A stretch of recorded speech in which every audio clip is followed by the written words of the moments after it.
भारत में कहीं एत राजनैतिक दल अच्छी आ किछि देश में कहीं केवल एक किंबा दुई दल देखा जाए। आसतु सहज भाषा बुझा दलीय व्यवस्था कौन। दलीय व्यवस्था माने हेउची गोटे देश में केते राजनैतिक दल अच्छी से माने किपरि काम करती एवं एका पर एका किपरि प्रतिस्पर्धा बा कंपटीशन करती। एही प्रक्रिया देश में राजनीति केमिति चलुची सेथिरे दल मानकर भूमिका कौन दलीय व्यवस्था मध्य कहा जाए। भारत में यह बहुदलीय व्यवस्था कहा जाए। राजनीतिक दल कौन।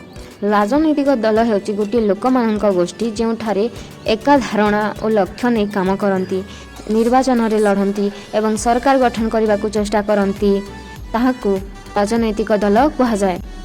दल एक टीम जहाँ देश चलैबाकू किछि संगठन चलैबाकू किछि दल थांती से माननकू दल कहा जाय थाए। भारत में राजनैतिक दलर वैशिष्ट्य। भारतर दलीय व्यवस्था बहुत विशेष।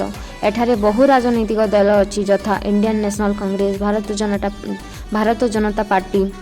यह सह अंचलीय दल माने मध्य गुरुत्वपूर्ण अटंती यथा बिजु जनता दल।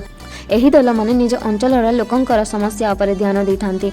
भारत में गठबंधन बा कोएलिशन सरकार मध्य देखा जाए। जदि गोटे दल मेजोरिटी पाउ न थाए से माने मिसी सरकार तैयार करती जहाको मेंट सरकार कहा जाए।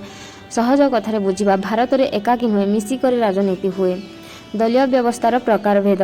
एक दलीय व्यवस्था वन पार्टी सिस्टम केवल गोटे दल देश को चलाए। उदाहरण चाइना गोटे दल पूरा कंट्रोल करि थाए देश को।